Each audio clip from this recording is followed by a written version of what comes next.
Hey guys, Empyrean here on youtube.com, the website with the videos, and we're gonna go over this character today, my Siege Ballista character that I played in the last 2 weeks or so.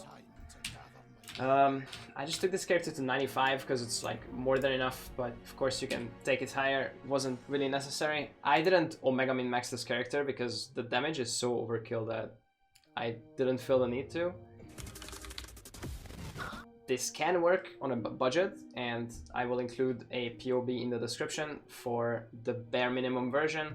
This is a bossing character. You can map with it, but it doesn't feel great as a mapper. For mapping, you would just put in a Quicksilver and an Onslaught Flask and just map a little faster. And then, of course, put in a faster attacks instead of the barrage. But this character is a boss killer, totem build. You can go up to 21 ballistas, which is where I stopped. I have 2600 dex, and it's a dex stacking character because of a couple of things. Firstly, Iron Commander. You can put down 1 extra ballista or 1 extra totem per 200 dexterity. So we have a lot of dexterity, we can put down a bunch of extra totems.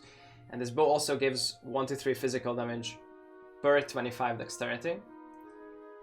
Then we have Wild Wrap, which is 1% increased damage per 15 dex.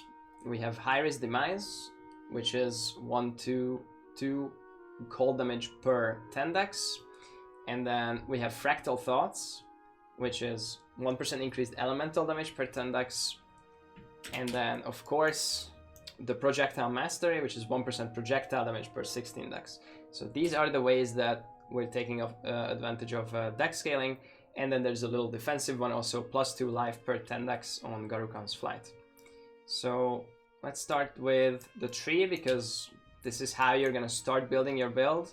It's gonna be a Timeless Jewel, which converts nodes to % dex. It's a Brutal Restraint, and you can just put it in the socket and divine 1 by 1, and then you search for increased dex. And I have 2 notables right now on really good spot, so it's like right next to it, and it's also a good node, which is attack speed, or attack damage and movement speed, crit. This is life, spell suppression. So the build starts with this jewel. You can put this here, or you can put it in the bottom and check some notes here. I'm not taking frenzy charges because the build kills things so fast that you have like no time to build frenzy charges, so you're just better off going for more dex, more damage, more life. And then other than that, you're just pathing as long as you can for as much dex as you can. You pick up cold conversion here, you pick up % attributes, projectile mastery, pick up life here. Ironwood, this node makes your totems pretty much invincible. The only thing that kills them is like multiple shaper balls or extreme boss slams. It can even tank some boss slams. This also gives you armor, which is of course really nice. 150 flat armor per totem. You have iron reflexes, so your evasion is converted to armor, and you have Mage Bane, so your dex gives you spell suppression, which with this amount of dex obviously gets you very easily spell suppression capped. So that's a nice layer of defense. This build is not extremely tanky, but it can tank some hits from some endgame bosses. Not like multi-damage mod feared, of course, but yeah, you can tank some stuff, especially if you have all your totems out, because they give you armor. And they also give you life regen. This is why you are a Hierophant. This is an insane node for this build. Ritual of Awakening, it's 5% more damage per summoned totem. So right now I have 105% more damage from this node, and also 21% life regen, and also 11% mana regen. So as you can see, if I start spamming my totems, I'm gonna run out of mana, but after I have more and more totems out, and once I have all of it, I have enough mana to spam totems at maximum placement speed. There is no 4th notable that's worth picking up on this build. So you pick up Conviction of Power for Endurance and Frenzy charges, pick up Pursuit of Fate for extra totem and totem placement speed, and then of course this OP node. And then this is Arcane Search stuff, and this is Brand stuff. So what you do is you just pick up 2 small nodes for 40% increased mana regen. It's pretty bad, but it's something at least. Tree is just dex. It's literally just dex and life. Fluid motion here. Bronze. You have like 2 bronze. And split personalities. faraway pathing, strength and dex. Gear, Iron Commander, obvious build enabling, we need this. Fractal Thoughts, with this is also for dex stacking, and I have the Siege Ballista attack speed enchant. Astromantis, simple amulet with +1 curse. We're applying 2 curses. One of them is Sniper's Mark, other one is Ele Weakness. This amulet is only beatable with a dual influenced % attribute, % dex amulet with the damage per dex node. Other than that, Astromantis beats everything else. Wild Wrap, dex stacking chest, best implicits are 2 projectile gems and increased damage. Increased damage is okay, +1 is okay too, so like +2, +1. If you get your main ballista to level 20 and add 2 levels with a chest, or you get it to level 21 and 1 level with a chest, you can get 1 extra ballista. So that's worth noting. Garukan's Flight, really good boots, regen while you're moving and dex stacking stat, and also makes you immune to Burning Ground, Shock Ground, and Chill Ground, which is really good because you roll those on bosses sometimes and it can be annoying. Dex stacking belt, it's just essence crafted. I slammed a bunch of dex essences into these.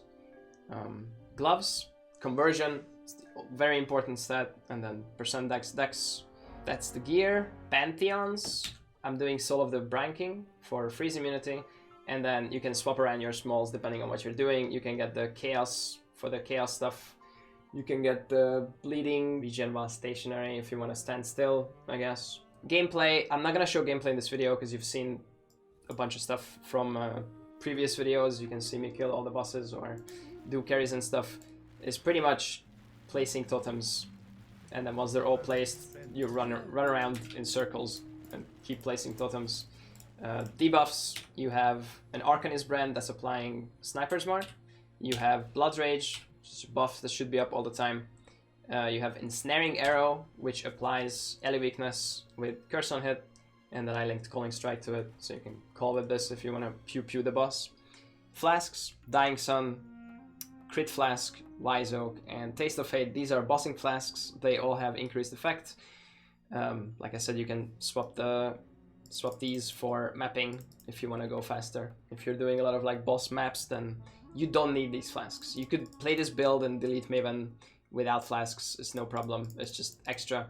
This is the bossing setup, and then Quicksilver, Silver Flask would be mapping setup and a faster attacks instead of barrage. If I'm bossing, I really like builds that can like pre-ramp or like pre-setup for a boss.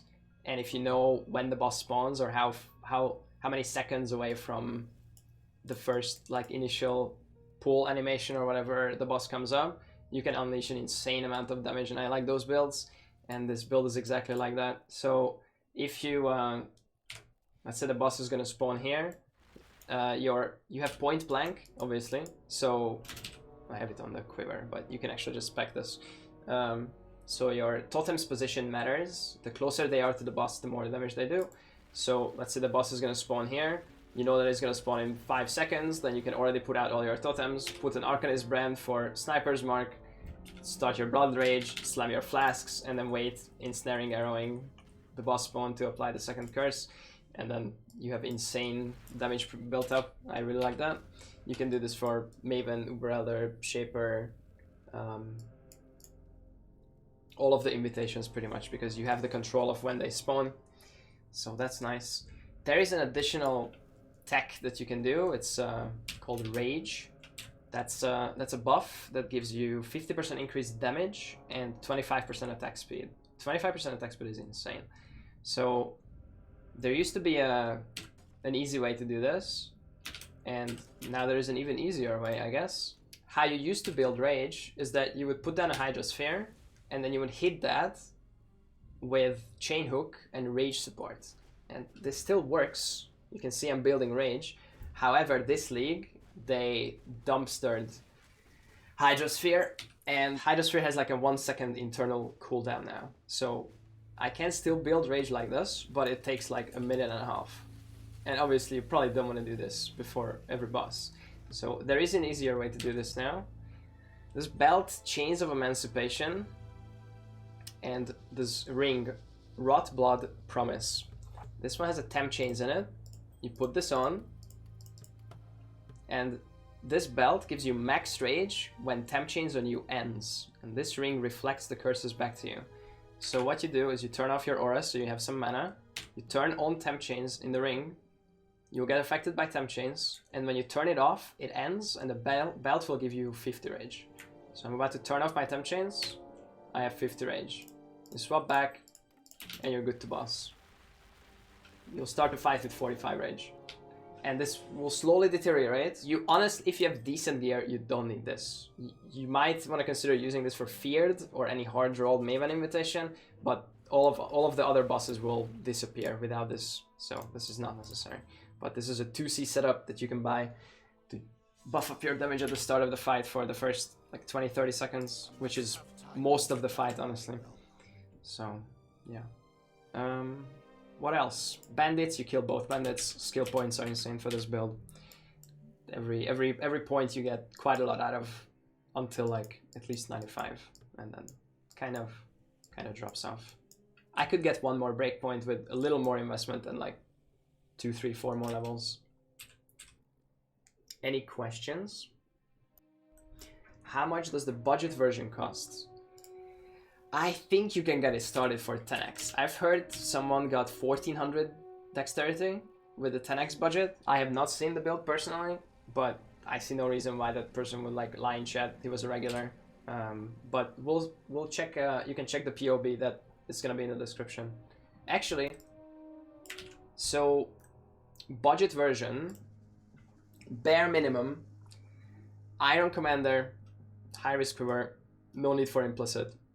Wild Wrap, no need for implicit. Helm, don't need enchant. Garukans, cheap boots. Instrumentus, cheap amulet. Any resist rings with some dex on it. Just any gloves, these rares just to cap your resists. And yeah, dex belt, synthesized dex belt.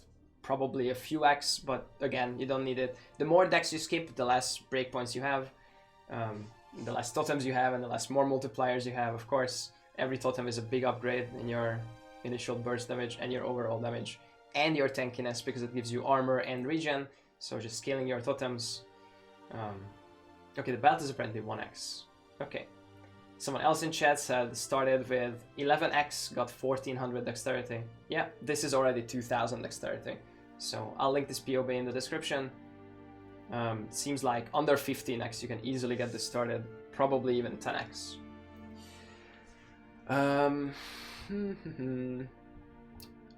Yeah, I want to give a huge shout out to Bazukatank. He's been playing this build for the last 4 or 5 leagues, so he knows a lot about it. I'll link his channel in the description also. He's made some videos on it, including gameplay. I initially played this build in 2017. 5 years ago. I looked it up. I have a video of killing Chimera boss. I'm pretty sure I killed Shaper too on this build 5 years ago.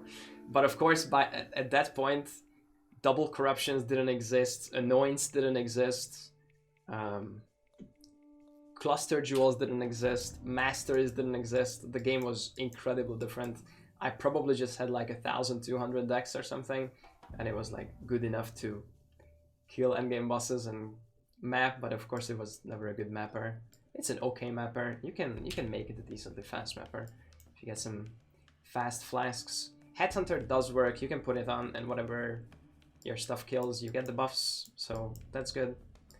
1200 X back then was pog. Yeah, it was. And Snaring Arrow better than Frenzy. Yeah, you have no time to build Frenzy Charge. You can run Frenzy. It's an okay option. If your boss fights take longer, you might consider Frenzy instead of Ensnaring Arrow.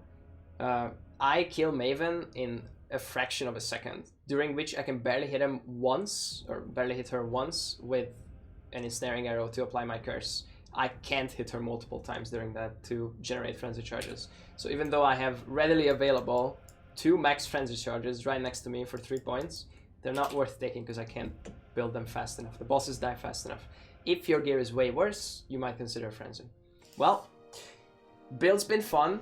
I'm not gonna brick it. This character will stay here, and maybe we can do some meme gambles on bosses or something at later in the league.